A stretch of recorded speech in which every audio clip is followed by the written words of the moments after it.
Cool. All right. Well, thanks for the heads up on what's going on. Yeah, that's handy. Huh? I suppose so.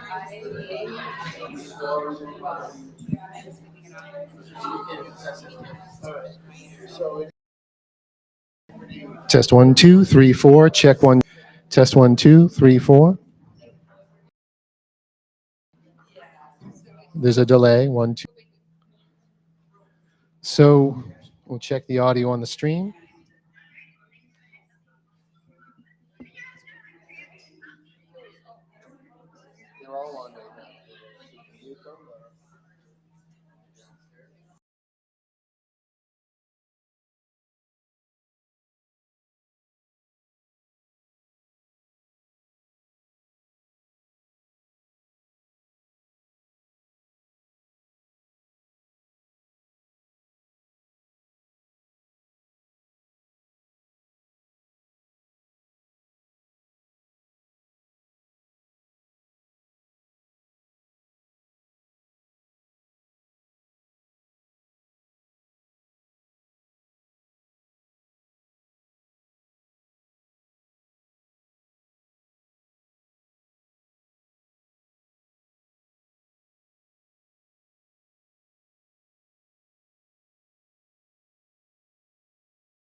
Welcome, everyone.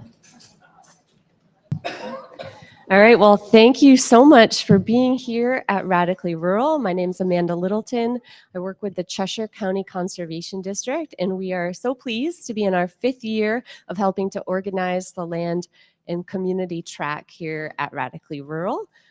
Just so nice to see lots of new faces and familiar faces here in the audience.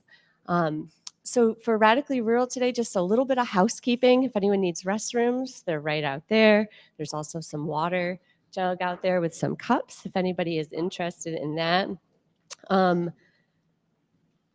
Today is going to be a wonderful day. We've already probably seen the keynote and the singers and the poet, what inspiration that got us started this morning.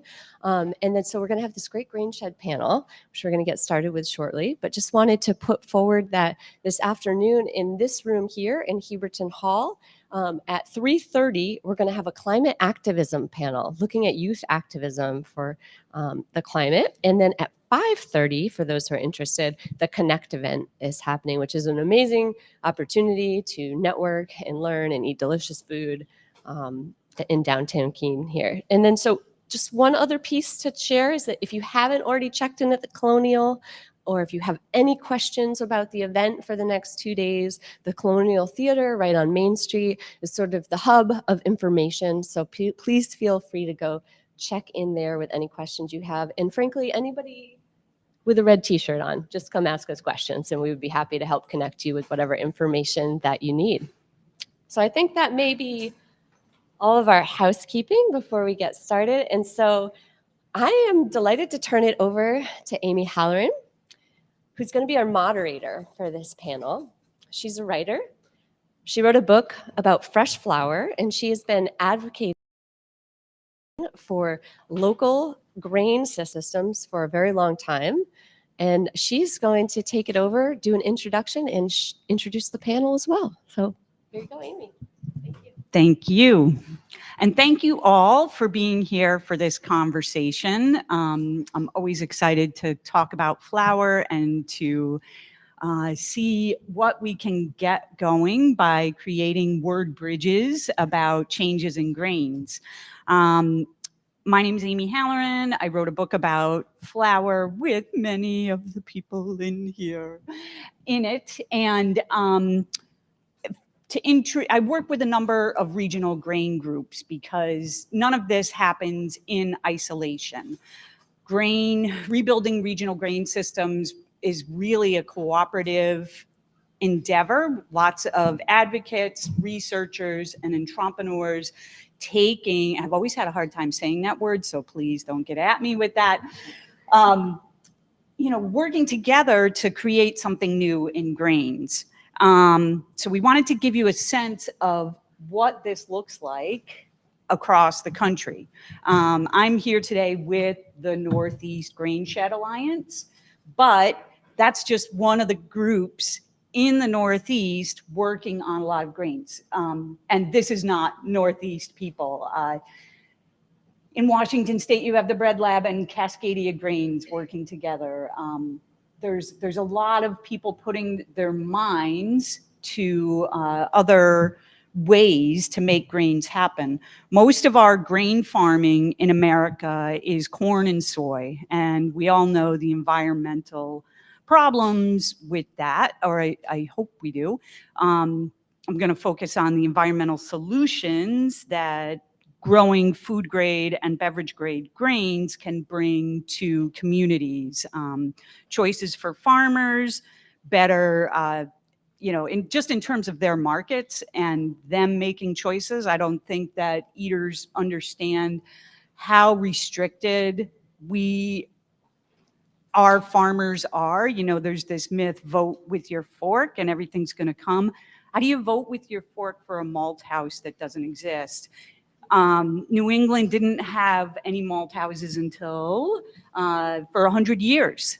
Prohibition knocked those off the map, and Andrea and Christian Stanley made that happen.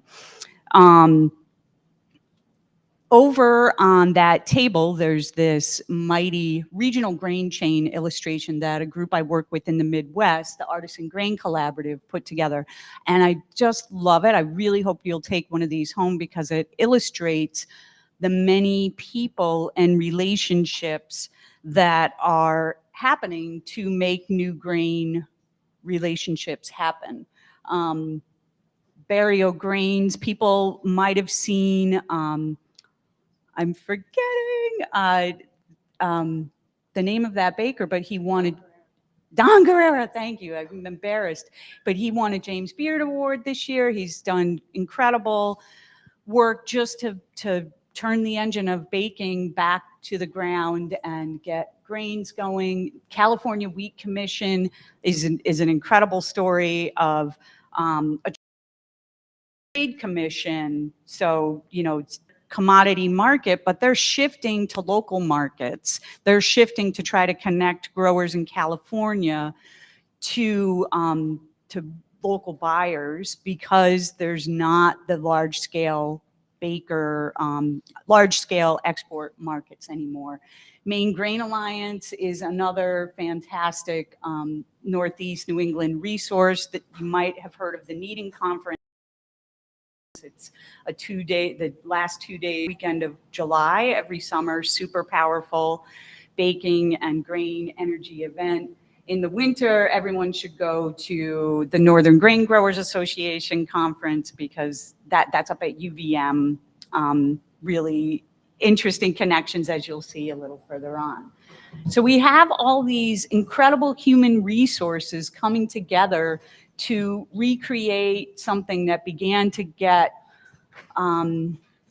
disassembled really in the early 1800s. As soon as the Erie Canal was built, we began to expand grain production out of the Northeast. And so this is a 200-year rewind, and it's not a rewind because there's no way we can or want to go back to that time, but we have to figure out new paths to grains, and that's why so much community needs to happen. Some of the work these groups do are building relationships between everybody in the grain chain.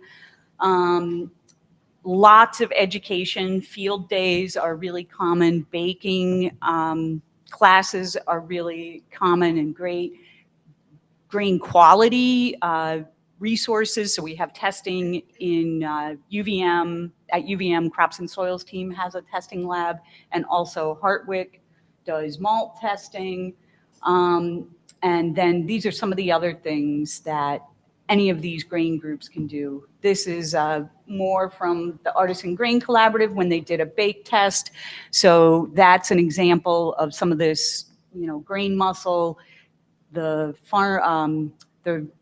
research lab at UW-Madison had grown out a few varieties of wheat, and then it needs bake testing. So bring together bakers across the Midwest, and then we can figure out what works and see what doesn't.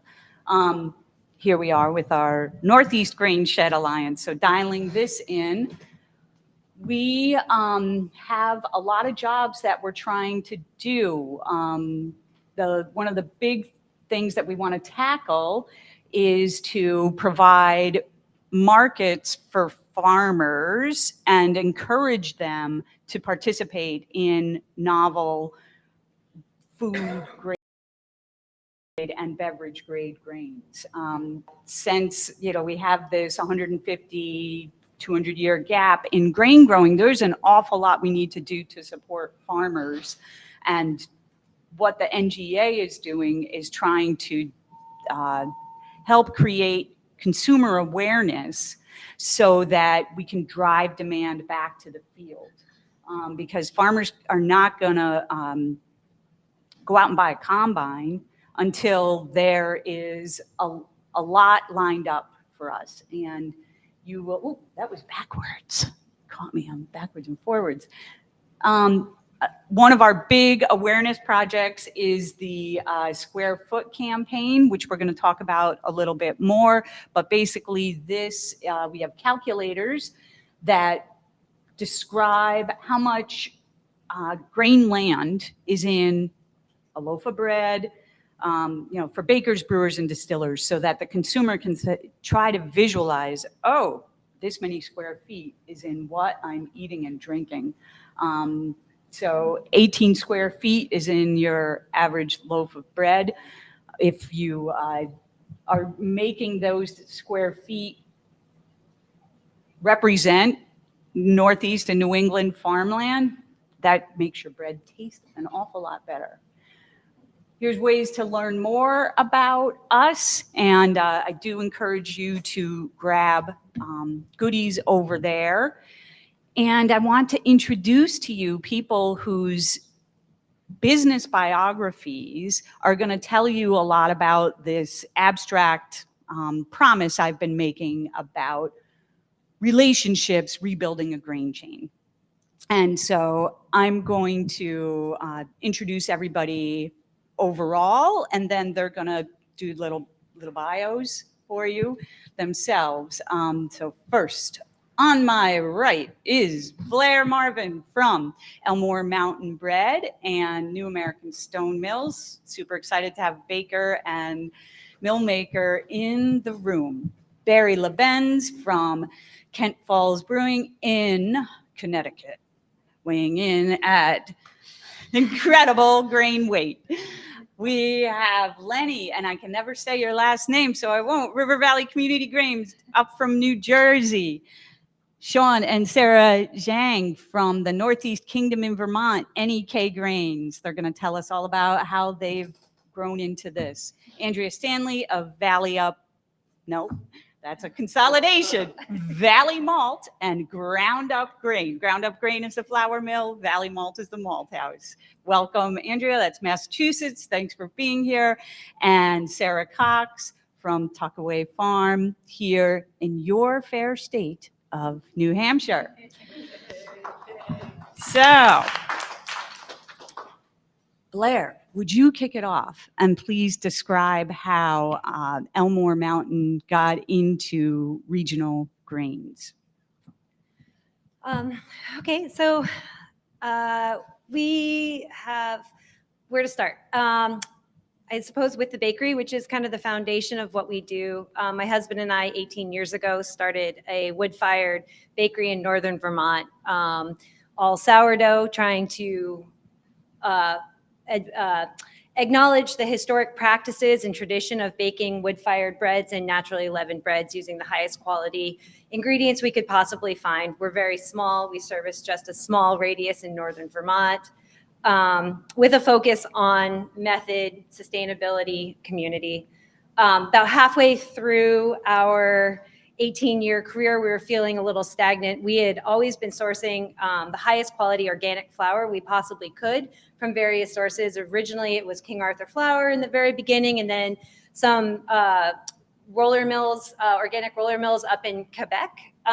These organic mills providing really high quality flour, but kind of we got to a point in our understanding and in our work of wanting to get to know our primary ingredient better. We were a little just baking bread is very repetitive. And as you're sitting on the bench forming loaves of bread, you have a lot of time to kind of think about what you're doing and the relationship with your primary ingredient. You know, we really only have 3 ingredients: flour, water, and our starter, right? So naturally, my thoughts always go towards flour.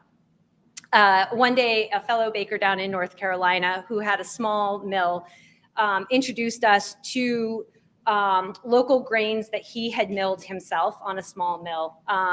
He basically overnighted them to us. It was like it was just a very pivotal moment for us, kind of being exposed to what local grains and stone ground grains were. We had never worked with this before.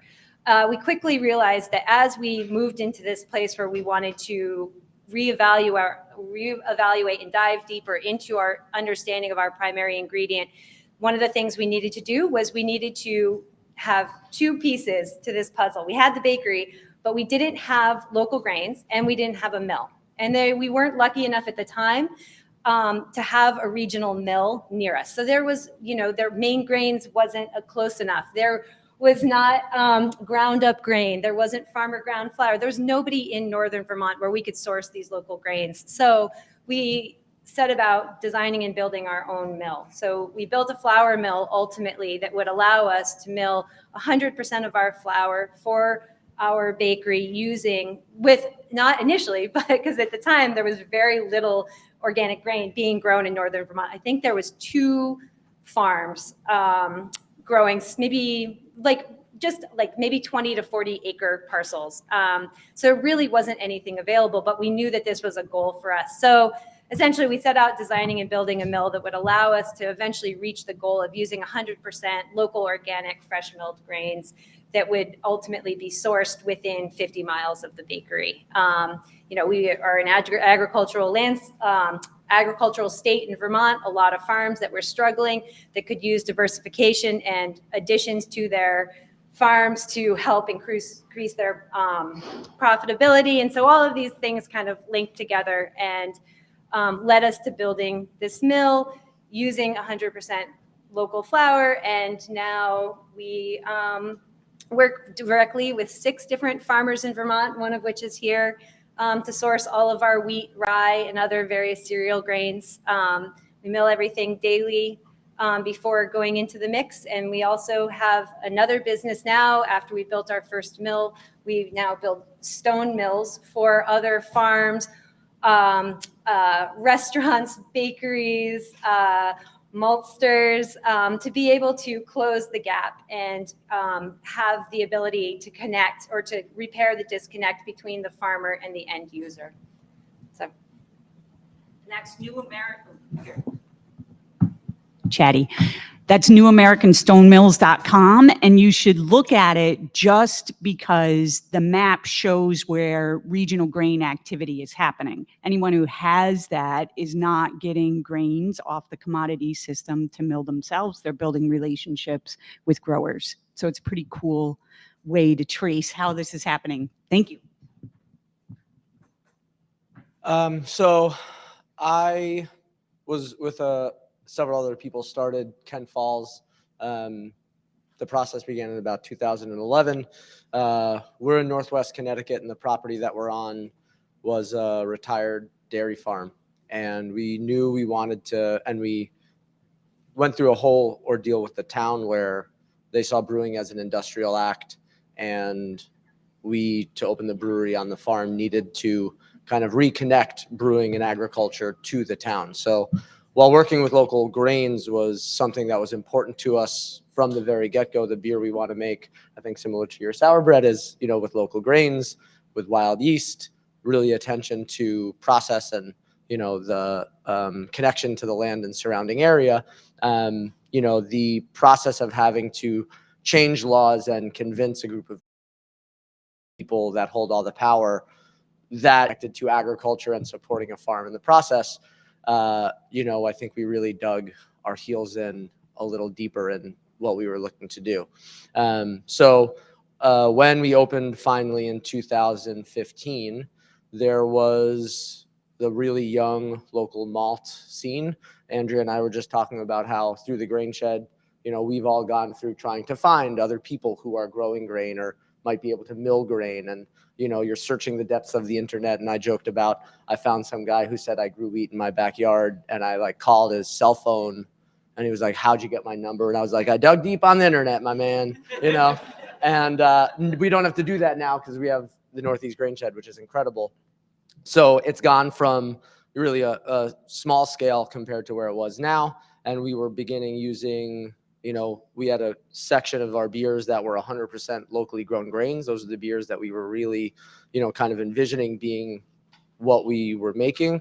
And the balance of what we were making was, the best ingredients we could find, whether it was a German malt or an American malt. And kind of as the supply of local grains became more available, we really started thinking very deeply about how are we going to connect and how are we going to transition. And, the styles that are wild yeast, people kind of almost associate those together, where if you make a Pilsner, not to dive deep into styles and stuff, and you're like, here's a classic German beer, and it's made with local grains, it's something people don't really get.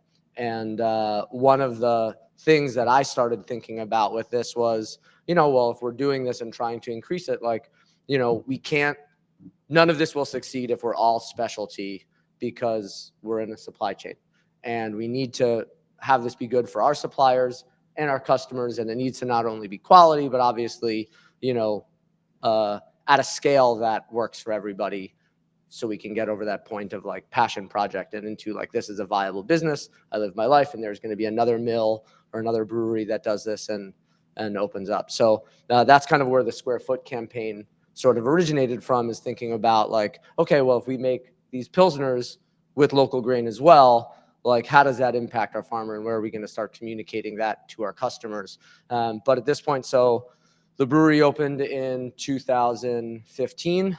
Since 2018, August, I guess, we've been using 100% locally grown grains. And yeah, I mean, it's a big part of who we are. I think we found that the grain not only defines our beer by flavor, but the community that grown up in has been tremendously important to us. Just over the last 3 years, it's been the most consistent supply chain that we have, where at the start of the pandemic, one of the farmers we work with, who is also a maltster, sent a message out in March saying, I'm going to need to harvest this grain because I only get one shot at it. So I'm going to harvest it and malt it. Everything is uncertain.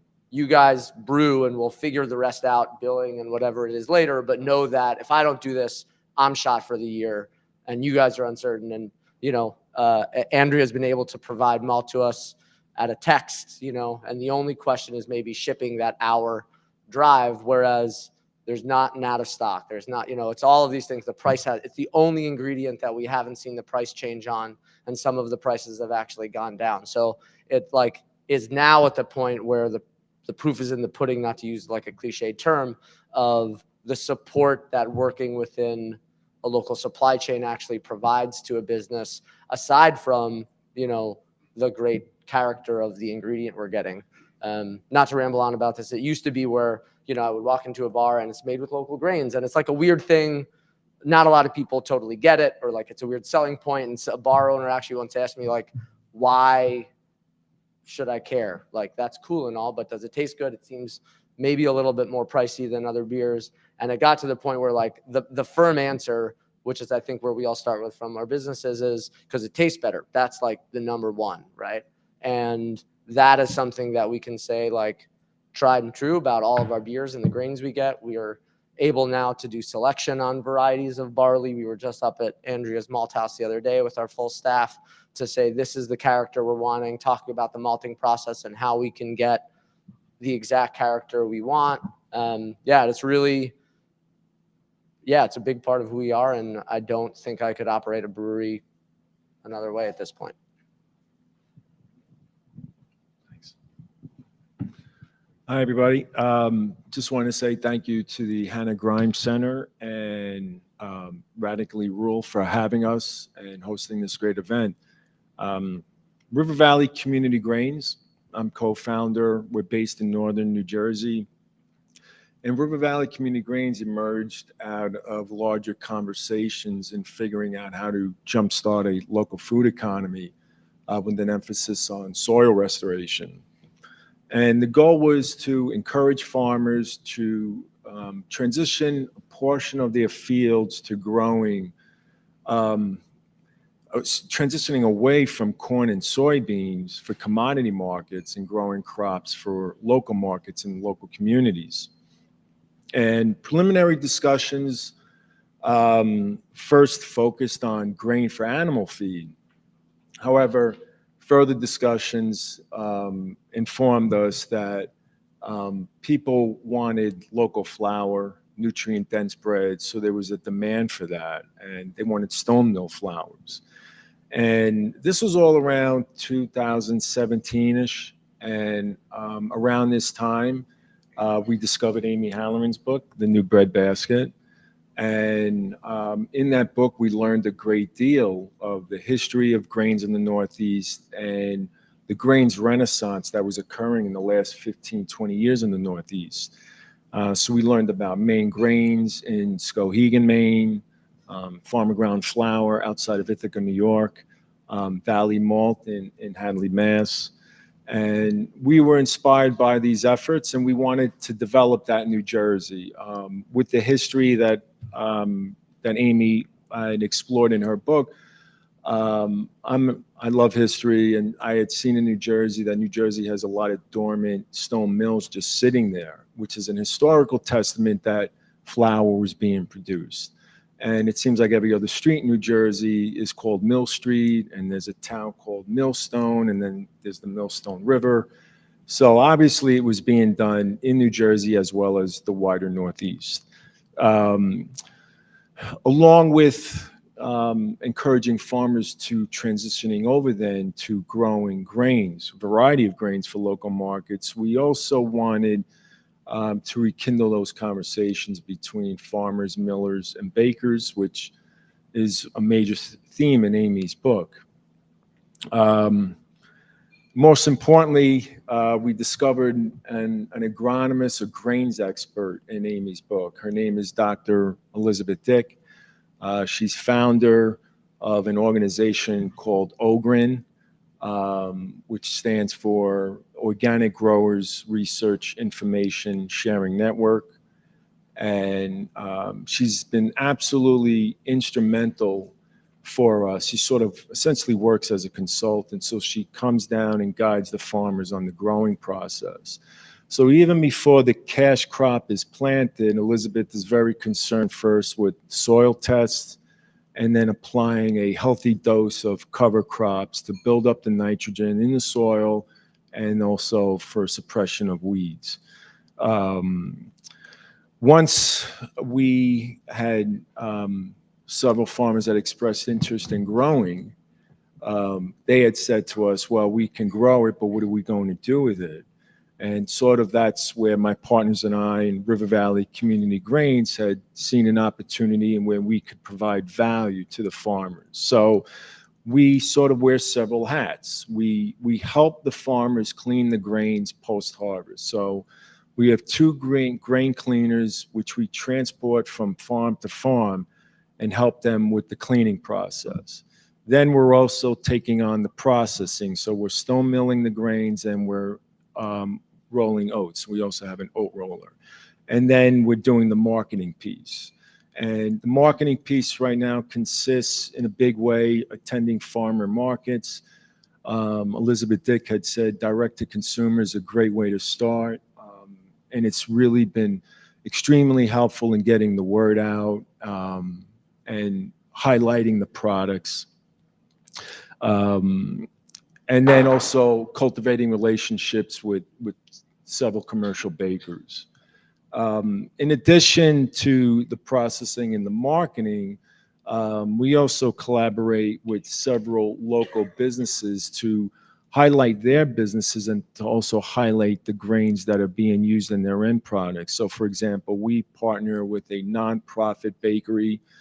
The name of that bakery is called Rising Above Bakery. They employ individuals with different abilities to learn baking and business skills. They make a great product, spelt seeded crackers. So we provide the spelt and the oats. They make the crackers, which we sell at the markets, and they've been really well received, and we get a lot of requests for them. So we've been very happy with that partnership. And then finally, right now, currently, we're working in a commercial kitchen. So we're really restricted to just one night a week of processing. We hope to be moving into a new facility before the end of the year. And that facility would be directly across the street from a farm we've been working with. And we have previously pulled about 10 acres of wheat from there. So having the farmer there and the miller there, and then hopefully we can get a baker there, it would sort of fulfill one of our main objectives and our mission of again, rekindling those conversations between farmers, millers, and bakers. Thank you.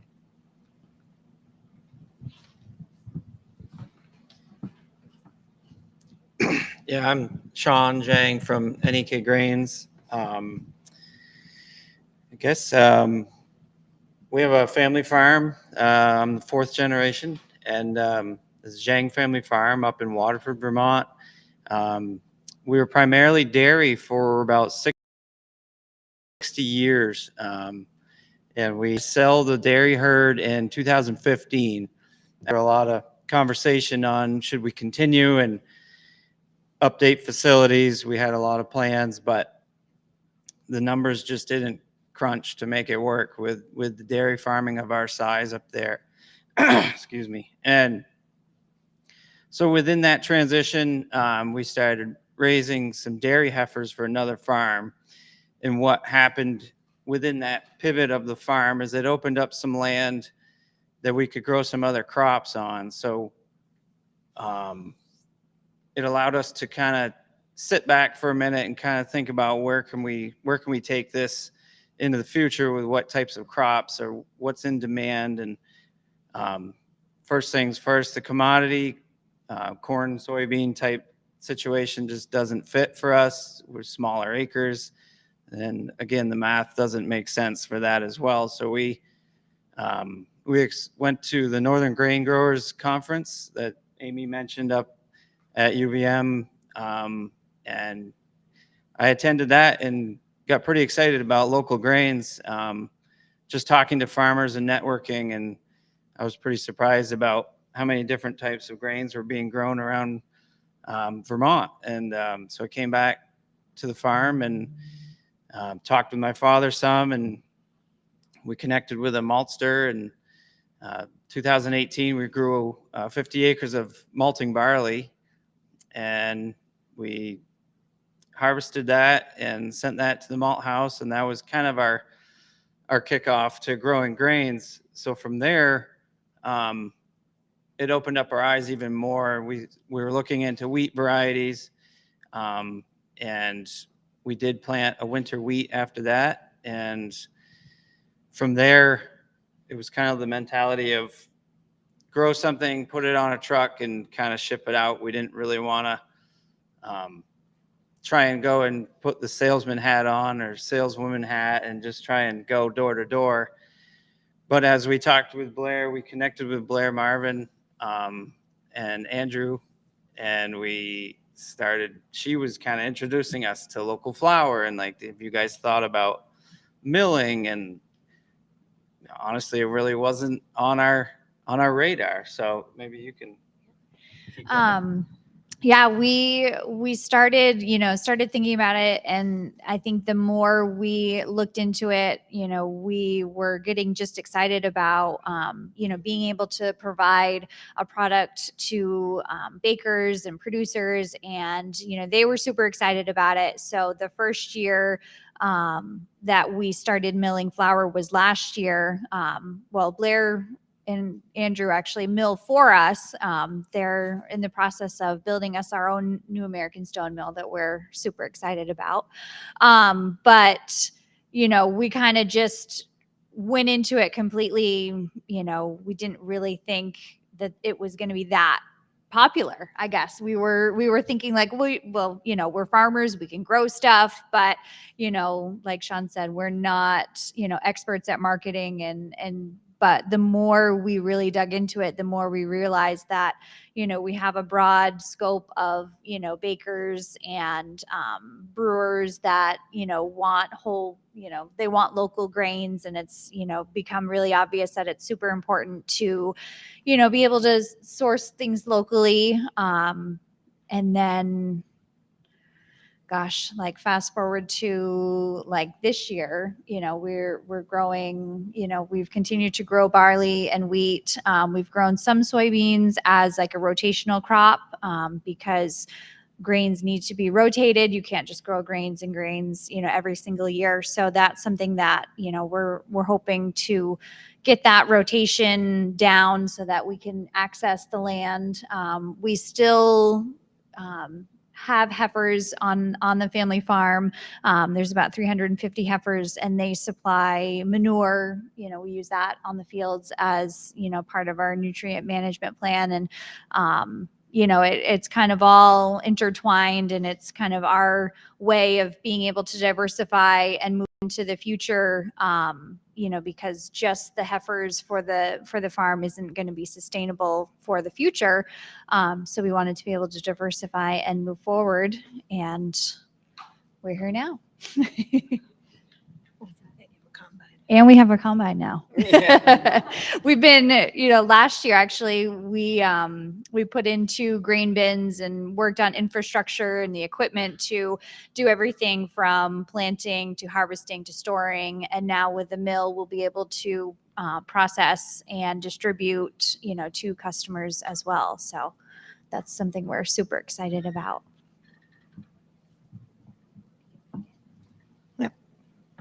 My name's Andrea Stanley. So in 2009, I read an article. I'm from Western Massachusetts, so I live in Hadley, which is near UMass Amherst, Northampton, a little bit north of Springfield, Massachusetts. And we live in the Connecticut River Valley, which is an extremely fertile area for growing all kinds of crops, especially high value crops. And so my husband and I were living in Hadley with our 3 children, and I read this article in the local news. My favorite bakery in Northampton, the Hungry Ghost, baking a local loaf of bread, and that they were kind of doing something really unique in that they found a local farmer in Hadley to rotate out of growing squash and sweet corn and instead plant a winter wheat. And they had it milled locally. I'm not sure where that mill came from, but it was probably in somebody's kitchen or something. And they were trying to really sort of like Blair was talking about, just try to really reconnect with their raw material, their most important raw material. And so I read the article and I was like, this is crazy. I had just read, this is 2009. So the omnivore's dilemma, probably reading things like why a lot of you guys are here right now listening to all of us is you care about transparency in our food system. You care about not wasting a lot of food. You care about, supporting farmers who want to grow food and feed their communities. So that was my mindset. That was my husband's mindset. As a family, we wanted to be that kind of family that was trying to eat as locally as possible and support the farmers around us and kind of get that feeling of community too, right? That you get from that experience. And so I was inspired by this article. At the time, we homebrew. We use malt in our, why don't we try to start homebrewing with local grains? So we found out where, this wheat for this local loaf of bread was being grown, and we went and visited that farm. And I said, maybe there's this little place down the street from us on the bike path. Maybe we could just put in a little brewery there and use only local ingredients, and that would make our brewery really special. So I called another brewery in not too far down the road, and I said, hey, I've got this crazy idea. We're thinking of starting a brewery. We're home brewers. We're going to use only local grains. And he said, yeah, that's a great idea.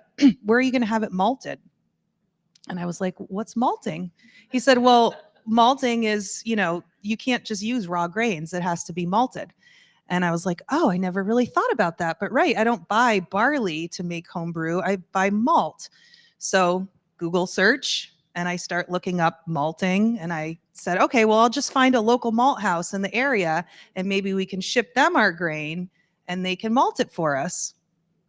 So then I start looking. The closest malt house was in Wisconsin. So I called this malt house and I said to them, do you think you could, if we shipped you grain that we grew in Western Mass, do you think you could malt it for us? And he was like, well, how many rail cars? And I was like, well, no, like 2,000 pounds. And he was like, this is a joke, right? So I realized at that time in that conversation that, which is kind of what a lot of us had realized, especially reading Amy Halloran's book, that a lot of the infrastructure that goes into sort of these beautiful end products that we all enjoy, a lot of that middleman processing has really become, very abstract, sort of you don't even really know where it happens, kind of that sort of thing. So I said to my husband when he got, back from work that day, I was like, hey, rather than start a brewery, I think maybe we should start a malt house. So we started Googling and saw these, videos of people in Scotland who still did malting on the floor and everything. And so we decided, instead of starting a local brewery, that we would try to find a farmer in Hadley that would grow grain for us and that we would malt it. So this was all like the winter of 2009. By 2010, we had a farmer in Hadley willing to grow 25 acres of malt barley from us. We brought the seed in from North Dakota because that was the closest place you could find malt barley seed to bring in. And we thought, okay, 25 acres, a ton an acre. Let's set up our malt house so that we can do about a ton of grain every week. And that 25, acres will get us through like the year. So that was our first malt system. There was no malt systems available to purchase. That malt house that I mentioned in Wisconsin, a batch size for them is 450 tons. So we were talking about doing 1/450th of that. And we thought that was big. We thought we were going big. So my husband's a mechanical engineer. He designed the system and we put it in a neighbor's garage and started malting. Literally that first harvest of grain, it came in and the farmer was like, well, where are you going to put it? And we were like, well, guess we're moving our cars out of our garage and putting some tarps down. So that's what we did. We literally put tarps down in our garage and we literally laid 25 tons of grain in our garage. I hope there's nobody here from the Board of Health. It's all been used. It's all been drinking. No problem. So anyway, that's kind of our origin story. 2010, we were, malting 1-ton batches. We had to design our own equipment. We had to have it fabricated, all very chaotic and expensive and not perfect. And basically also not sized appropriately because we found that very quickly we had a lot of demand for what we were doing and we needed to get bigger in order to do that. Fast forward to today, we're no longer in Hadley. May of this year, we moved over to a new facility in Holyoke, Massachusetts, which is not that far from us, in a little bit of a bigger industrial city that could accommodate what we're trying to do. We do 9-ton batches now, and we probably contract roughly around 500 to 600 acres of grains just for malting. And we realized that the Connecticut River Valley probably wasn't going to be able to be the only area that we had to source that grain from. So we kind of take a Northeast approach. So we work with the Gingues, we work with a dairy farm in New Hampshire, we work with farms in the Finger Lakes region of New York, the Hudson Valley region of New York. And then this year, I think also we're going to probably have to source some of our grain from Aroostook, Maine, which, is still in the Northeast, but it's pretty far away. But anyway, business is good. It's 2019, we bought a new American mill. Full circle, that bakery that we read that article came to us and asked us if we would be willing to put a flour mill in to mill for them. And so we did that. And that business has also been going really well. We have 2 American mills now and probably get a third pretty soon. But, even just having the ability to order a mill to us was like a cakewalk, build something ourselves. So, that's a sign of how the Northeast Grainshed is really starting. It's going to take decades, but all these little pieces really help to support a general success because, if everybody's having to design their own equipment, and none of that equipment is really that perfect, that impacts quality and consistency and all those things. So I really value, all the work that all the people here on the panel are doing because we really are, in a way, creating our own ecosystem, and the health of our overall ecosystem really impacts, we all impact each other. I see the infrastructure that the Gingues are investing on their farm, and I'm like, I got to make sure I can provide a market for these guys, and I got to make sure that whatever I make from their grain is excellent so that we all look excellent and it tastes excellent, like Barry was saying. So, one of the other really critical pieces is this sort of kind of a minutia, but like Hartwick College, the Center for Craft Beer and Beverage, that was started in 2015. before then, we didn't have a place to send our malt to have it analyzed to make sure that it was good quality. Same thing with our grains, having somewhere to send it to make sure that it's the quality that we need it to be, and have a lab that can do analytics. I know it sounds like super nerdy, but like that was a game changer for so many of us.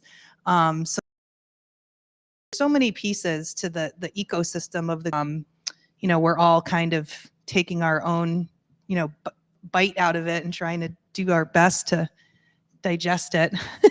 but yeah, it's definitely been a really fun community to be a part of. And I mean, I get emails every day, mostly on the flour side of things because of our flour mill, where customers want to know, do you guys use glyphosate on your wheat before it gets harvested? And I can say, absolutely not. Like, I know the farms, I go, we do field tours, we see the grains, we have so much transparency. Like, let us know what you want to know and we'll tell you. And that kind of transparency, you don't get that when you go to the grocery store. And so, I think that people do care about what's happening in their food system. And when you have a local food system like this, where there are faces, there are names, there are people that you're interacting with now for decades, there's a lot of built-in trust and transparency in there, so that we can really uphold the values that we're all trying to accomplish here, which is to have a healthy local food system that can feed us all and take care of the earth that we're all stewarding. So on to Sara. Thank you. Yeah, I'm really glad to come after what Andrea just said, because I really think of this Grainshed work and agriculture in general as being relationship based. And I think that's what you're describing there. When you say, I'm going to do this as well as I can to support what you've risked to do what you're doing, we're beholden to each other in the best way possible. I mean, that kind of support system is really tight and has risks and strengths, but it buoys everybody. So I appreciate that. And also, full circle, we'll be getting a new American stone mill coming up too. So this whole table, I think, is... And if you look at the pictures of them, you'll see why. I have to do my history too, but the aesthetics and the function of that mill bring people into it. They can see what's happening. It's simple. The lines of it and the function of it, I think, in terms of education and making that mill visible to people, a lot of people who have them make them visible through a window, and there's a reason for that. I think it really opens up people's eyes to they're eating a local product and they can see that processing. So we appreciate that. Okay, New Hampshire is at the table. This is super awesome. I really do think there's a place for New Hampshire in this, and I'm fascinated by the fact that there's a gap here, and we're growers who have taken this leap, and I know that we can do that. Backtrack, I'm the bearded guy on the wall. That's my father-in-law, because I don't do pictures. Thank you. So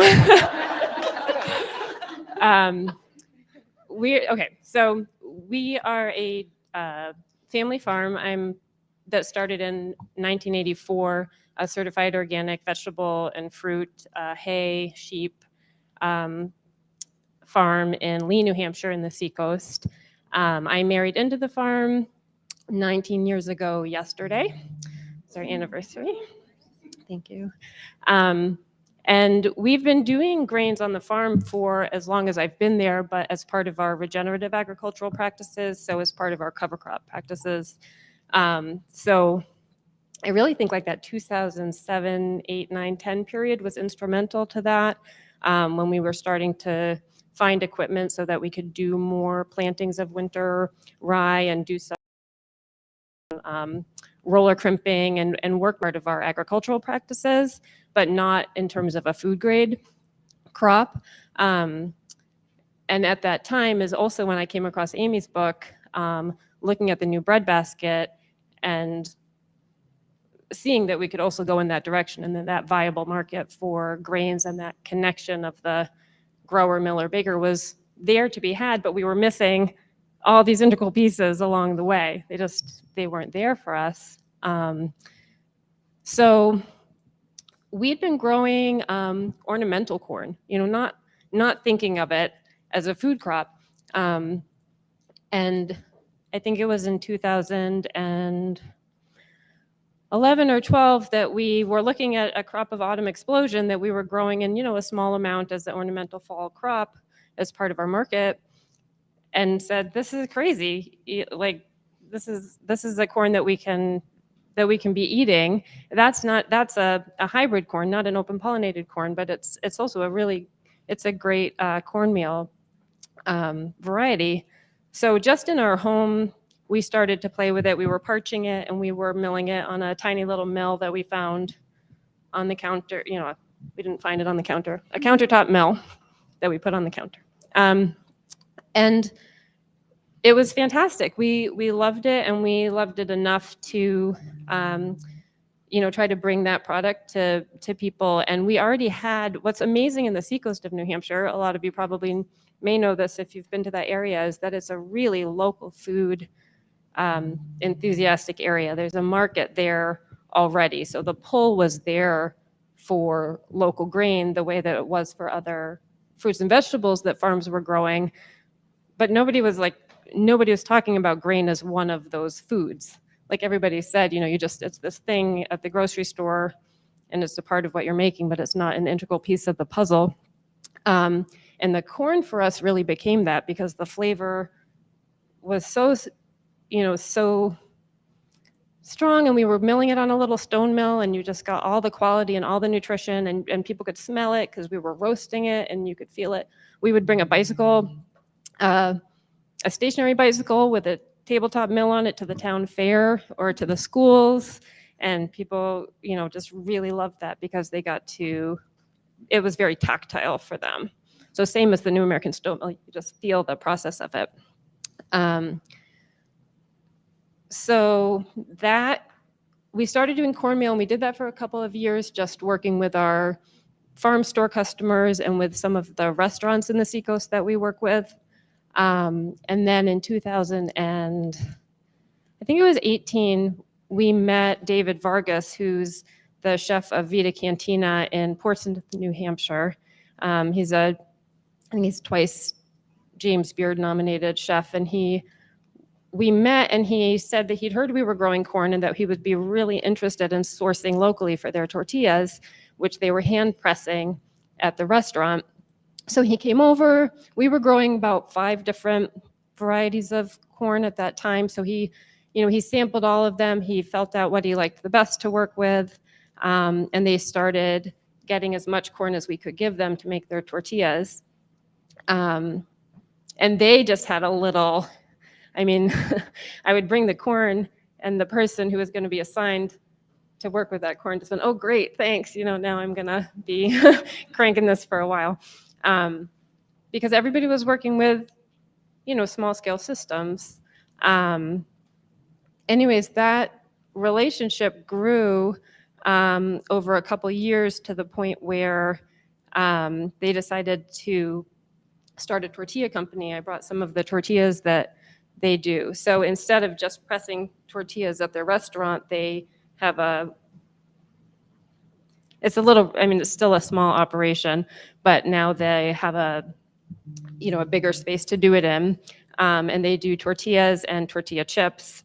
And it got to the point, this is what was so exciting for us, where, the corn that we could grow for them wasn't enough for what they needed. This is speaking of what you were saying. They had grown in and we needed to find other growers to make that possible for them. And that's one of the most exciting parts of this for me, is being able to talk to other growers and say there's a viable market here, and you can diversify.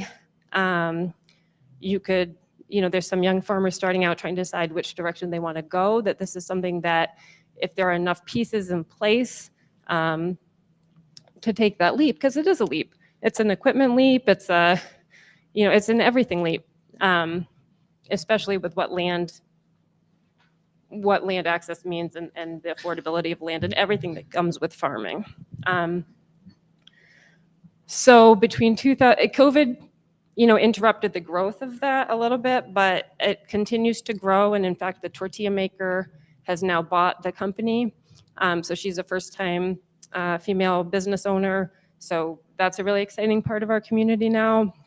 And Ray, who's here from Sanborn Mills, we've got some other grain growers in the region who we're starting to talk to about how to coordinate efforts. We don't have space to be growing well, we've done variety trials at our farm, but we're going to be working with other farmers to grow oats and rye and wheat that we can start milling on the farm. That should be happening this fall. And I didn't even say that a lot of this is happening through the support of a planning proposal grant. So we applied as a farm to the USDA Value Added Production Grant program last year. And so what we've been able to do through that grant and with the support of tons of people through the Grainshed is try to map out what's happening in New Hampshire in this Grainshed work. And it's two-tiered. Some of it is in the seacoast, which is kind of what you'd call, Amy's talked about these, a micro economy of these grains. And it is a value added part of the market. One, because it's an area that can support that, so you can get packaged flour to people who are really looking for that and seeking that. But then also looking at what's happening in the rest of the state.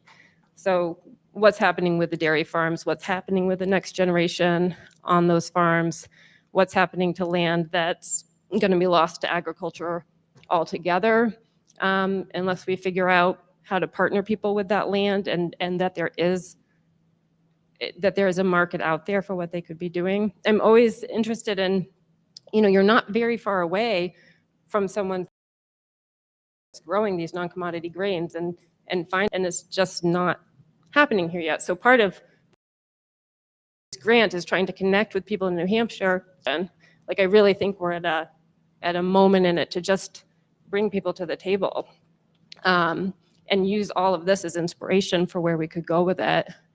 And we work with, Andrea, one of the farmers we work with, Andrea's been incredible. Well, let's see what we can do with what you're growing yet for whatever reason. One, because, how much can you mill on your countertop? It gets rough or it gets impossible. It's in our entry, like you said, in your garage. Anyways, I really think that the conservation districts have been incredibly supportive in terms of what is the picture of growing a non-commodity grain in New Hampshire look like. And New Hampshire, I think, is really well situated, and the seacoast in general, to show that this kind of grain is not a substitute for commodity grain. We've talked about that a lot in some of the group forums. It's a question of scale. It's always a question of scale, sort of at what amounts are you going to grow and for what purpose and for what quality and quality of life and all the things that go along with farming. So I think that we're looking at, this is a product that we can put on the market that is, it's an alternative. It's complementary. You can combine it with other products, but it's not meant to be a substitute. It's meant to be its own unique product. So, yeah.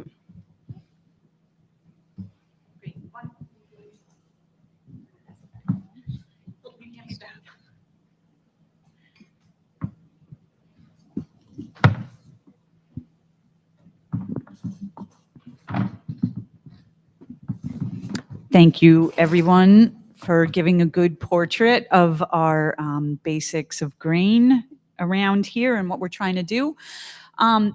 I want to take a second to dive deeper into the square foot project and into the ideas of just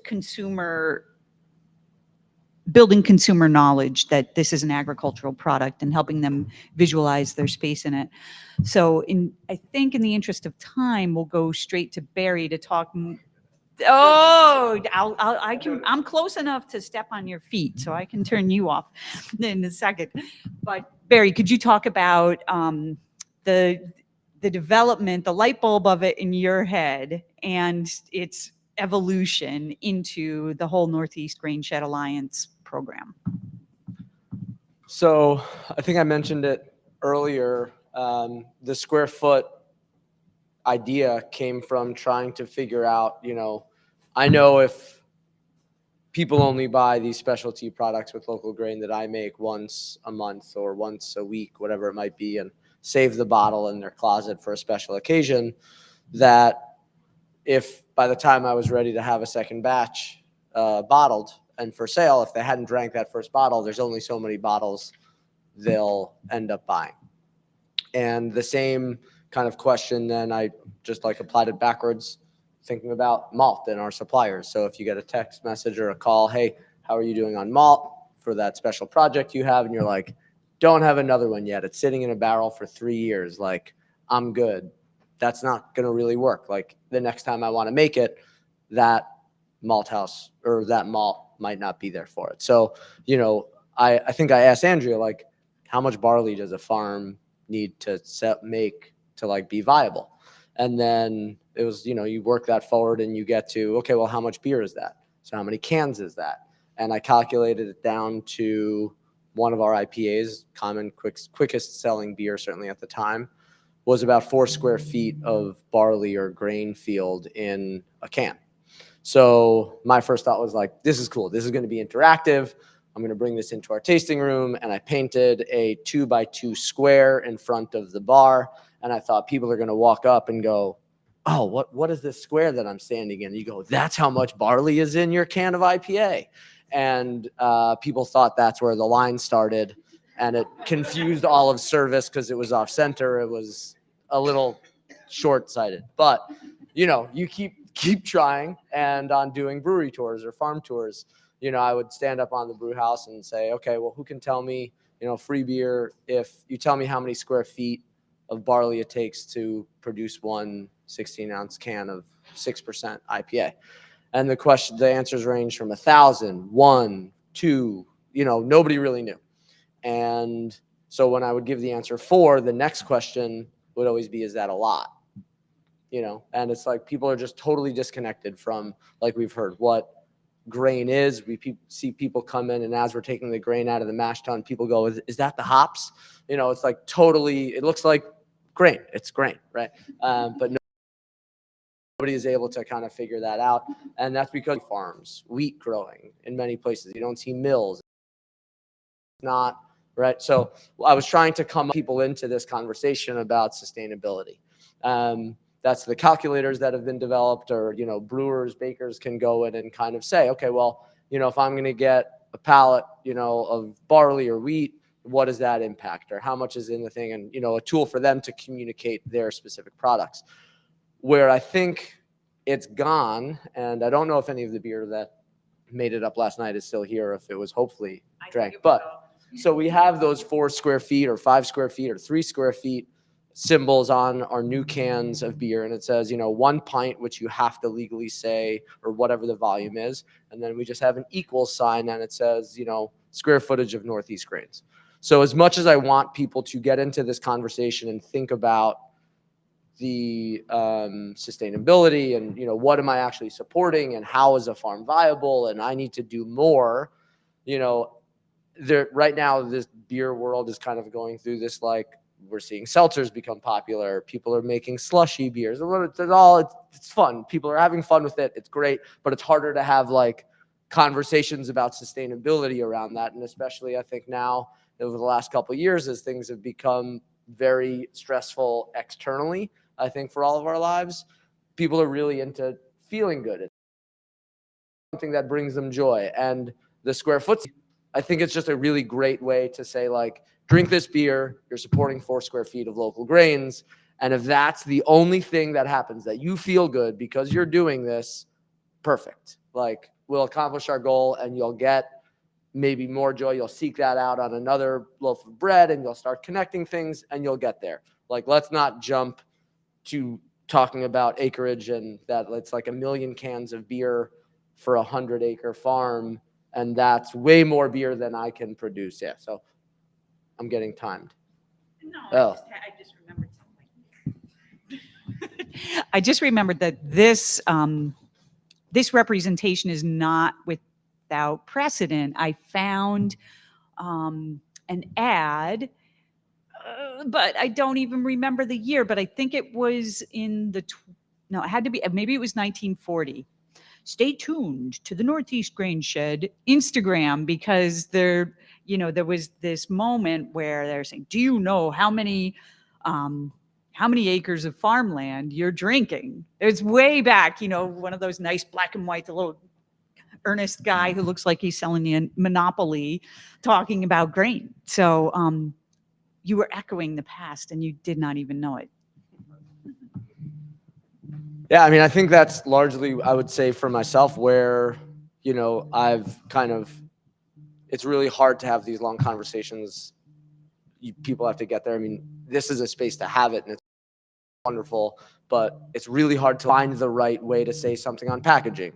You're shouting, you're preaching, you're talking about things that, like, frankly, aren't what sells a product. Like, nobody, it's like, it's not the thing that, it's the thing that I think keeps people. It's not the thing that people are like, I'm going to go to the liquor store and try and find a whiskey or a beer that says what farm this thing was grown on, right? Like, you want it to taste good, and then you maybe find out and share those stories later. And it's hard to convey and pack all that information into something concise. And I think the square foot symbol really does it beautifully, where it's like, whether you want to think about it and somebody starts calculating and tabulating how much they're supporting in a year and has some like thermometer that ends up at a problematic square foot of carbohydrates and alcohol to consume or not, like, it's good for one. It's good for, if you're really working on it over the course of a year, is trying to calculate your impact. And yeah, so.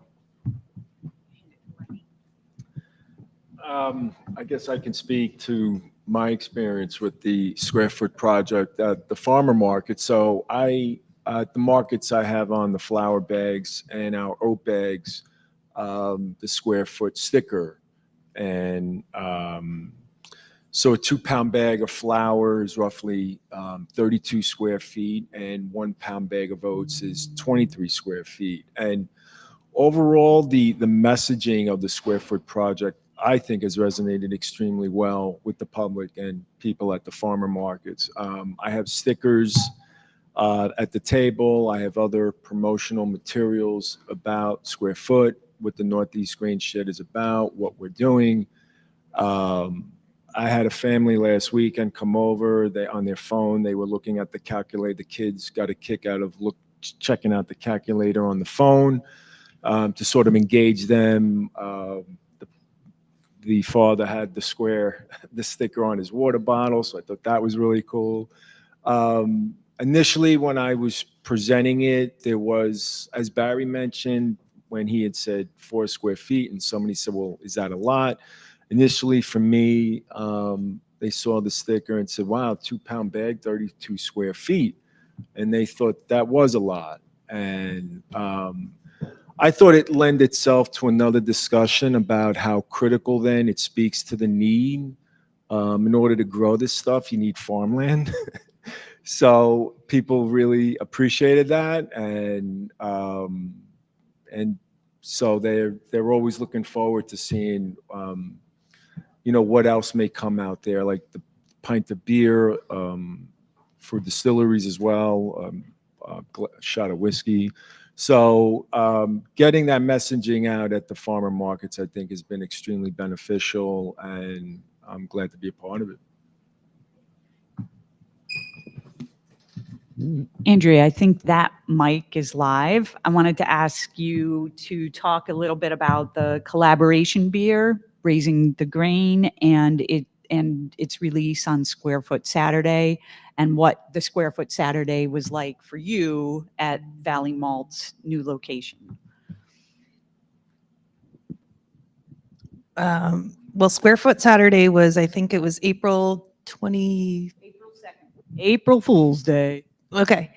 And it was a way for us all to, a lot of times when you have something where you're trying to do collaborative messaging, having like I'm sure New Hampshire has like craft beer week and, those sort of things where it puts a little bit more of a highlight on a project. So the Square Foot Saturday was a way for all Northeast Grainshed members to engage a little bit more on their square foot commitment.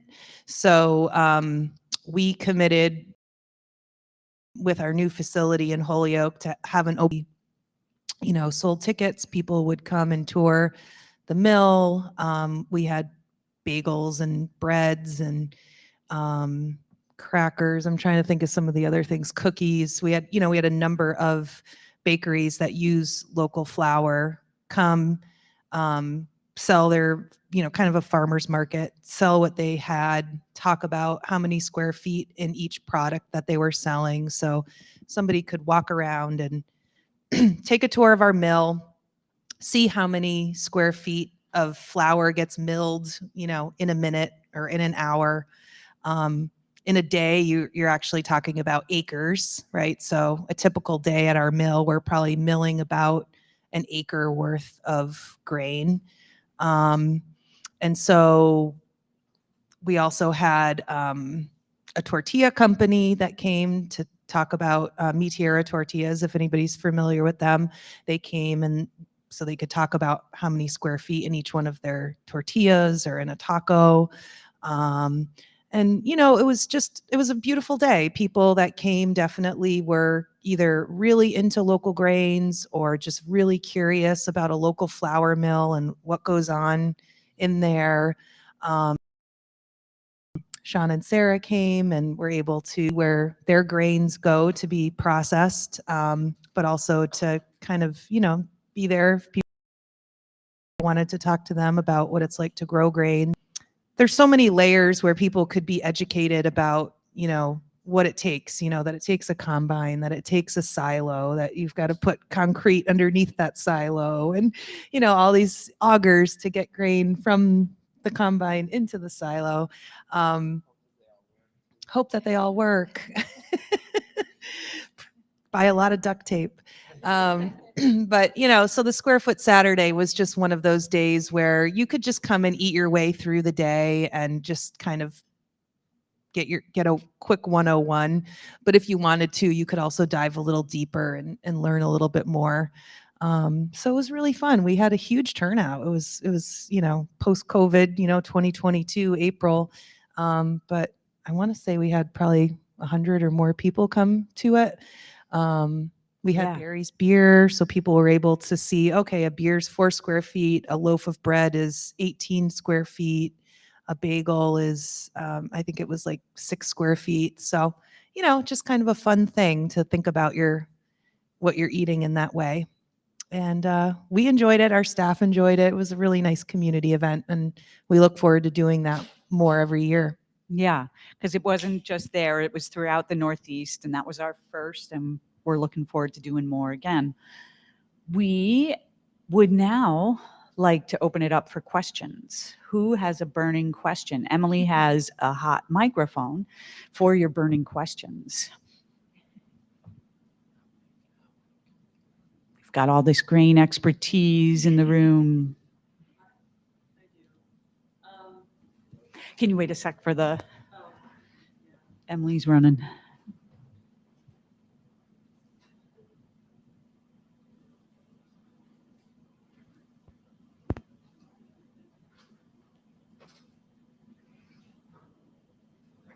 Can you hear me? Yeah. Okay. What was my question?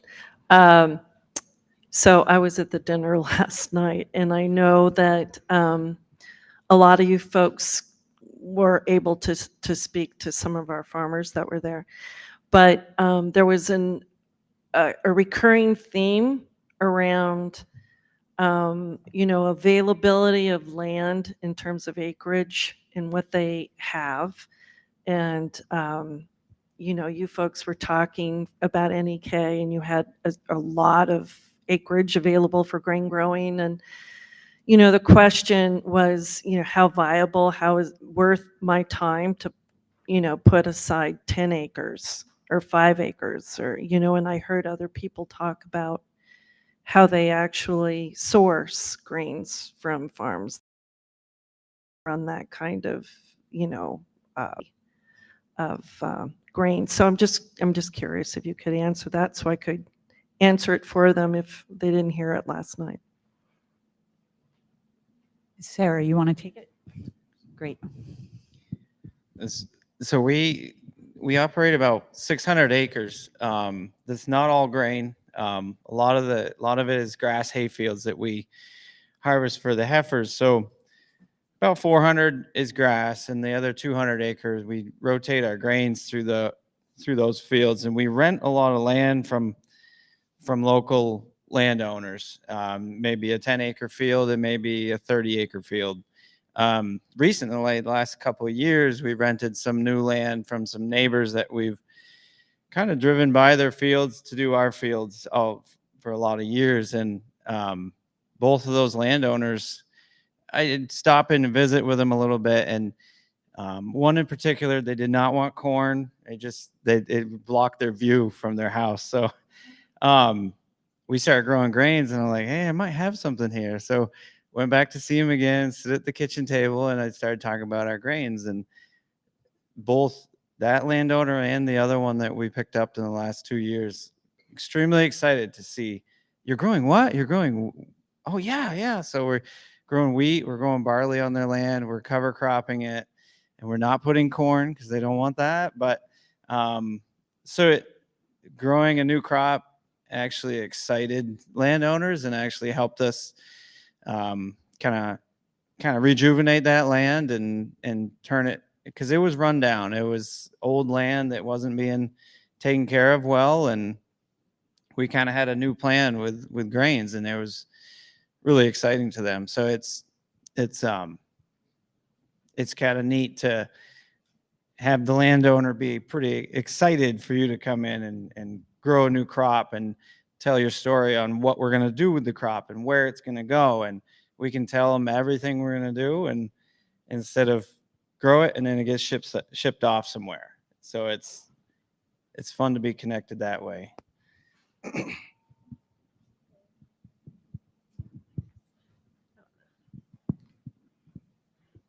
We have a couple of, because we're in an area where we're trying to piece together acreage from smaller farms, for some of whom farmers in our area, it just doesn't make any sense. They're intensive, diversified vegetable operations. There's not a spot where they're leasing at something like a grain crop.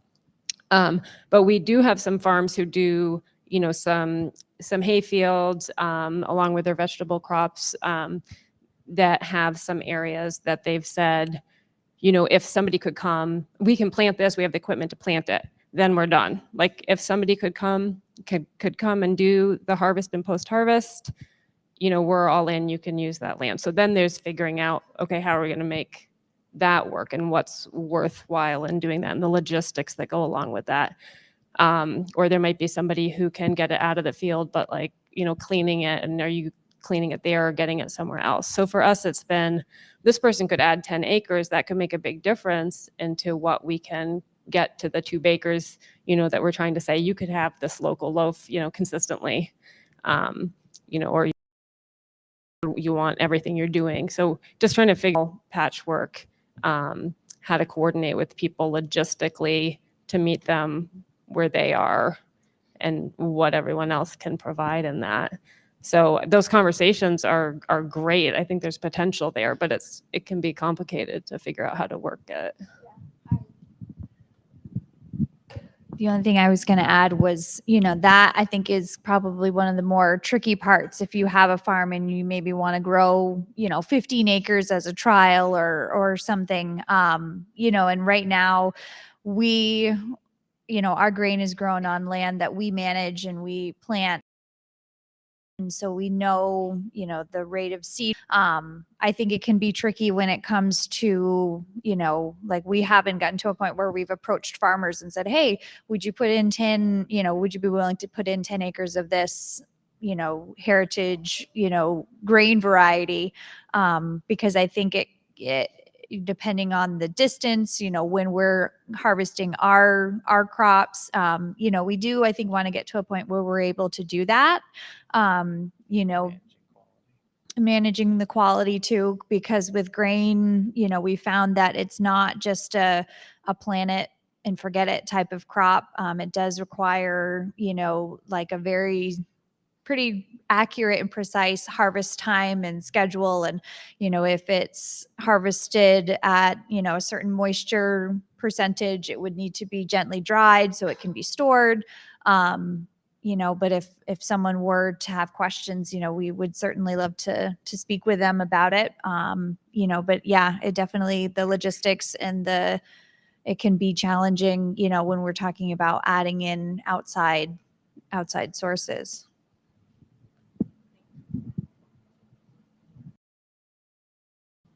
Other questions?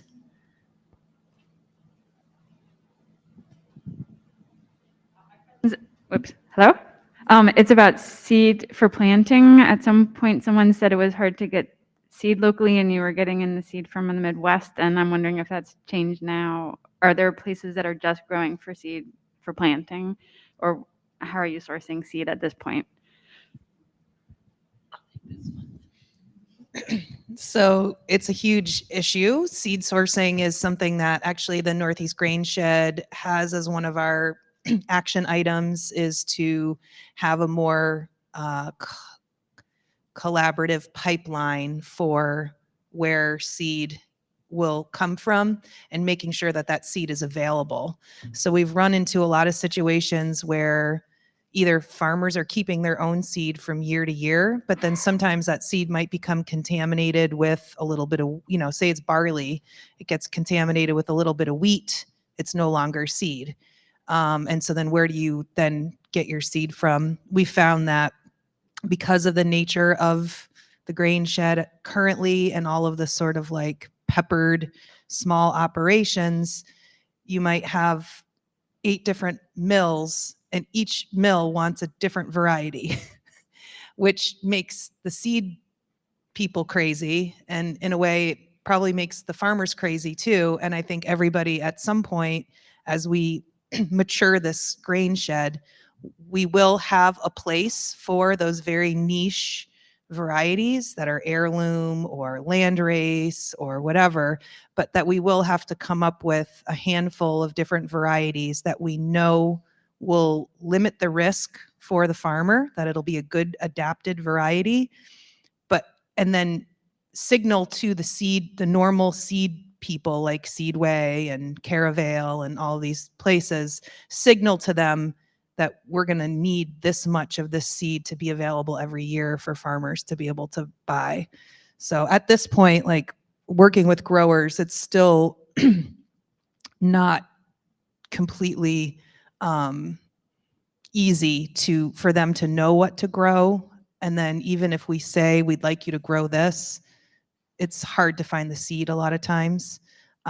So it's definitely one of our challenges, I would say, of trying to reestablish a grain economy in the Northeast, is to find varieties that are going to limit the risk and be really flavorful, but also then making sure that that seed is available.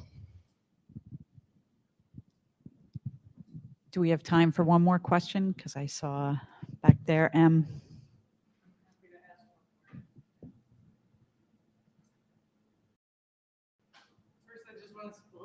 Oh yeah, it's on. Okay. First, I just want to say thanks. I mean, it's so exciting to hear all of the stories, and it's so neat to think about how, as a consumer, you're connected to all of this. So, like, I grew up in the Northeast Kingdom, and I buy Blair's bread and Tuckaway. I work at USDA, so Tuckaway was one of our favorite stories from recent years. So it's just awesome to have you all in one place. And I drink beer, so there's there's that. My question is about what comes next. And I'm thinking about all of you also as individual business owners, right? And there's always that point in business development when you think about transition and you think about scaling up or selling or whatever comes next. And, looking at all of you and thinking about the average age of farmers and the transition of our farmland in the Northeast and across the country, I'm wondering what the next step sort of looks like for the Grainshed Alliance, or when you as individual business owners begin to make that decision about the next 20 years. So really small question. I'm sure we have time for it. This should round things up nicely. Anyone rabid to answer this? Blair? I guess I only have one really small thought I could add to that, Sara, is that, like operating a super small bakery where it's just primarily myself and one other person, and getting into, doing it for nearly 2 decades, that's an incredible question. And so really what I can think of is creating using whatever power I have and connection to my local community I have to be able to create a demand within my radius where I sell my product, and to be able to educate them as much as I can, so that if for some reason, because it is, for my particular business, is so small and so unique, to be able to create that demand in our community. So whatever happens, regardless, people are looking for the local grains, they're looking for the flours, they're looking for the beers and the products that have that representation.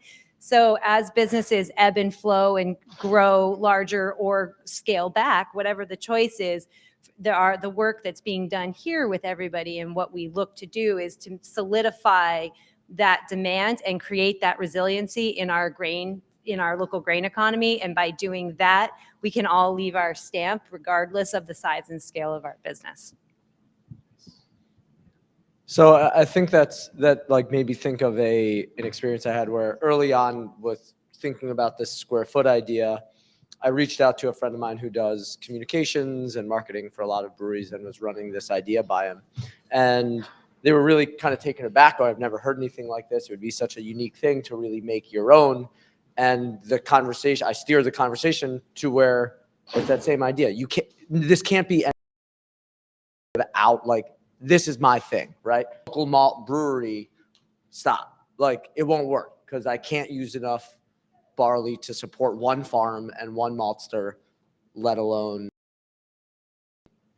other brew, whatever it might be. So it's about our businesses, but I think the conversation around local grain is that broad acceptance and demand for it, and going like, hopefully, I mean, maybe for our own individual businesses, if we want them to continue past us, whatever it might be, there's enough demand and you're looked back upon as like somebody who was influential in this, I guess, and somebody might have interest in continuing that. But it's really to continue doing what we're doing. I think we all know that it needs to be more than our walls, like what happens within our walls.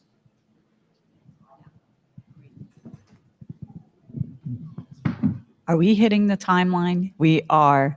So if anybody has questions, for anyone on the panel or any of us at the Northeast Grainshed, please note our backwards and forwards ability. And please contact us. As you can see, everyone is very happy to exchange information about this and make more grain things happen. So we are available if you have a specific question that we didn't get to today. And we are also interested in your questions. Tom is going to be, the camera man over there is going to be out in the hallway taking little snippets for our ongoing library of ideas of what people think of Grainsheds. So please check in and chat with Tom if you have a second. And thank you very much for coming here, and have a wonderful rest of your conference.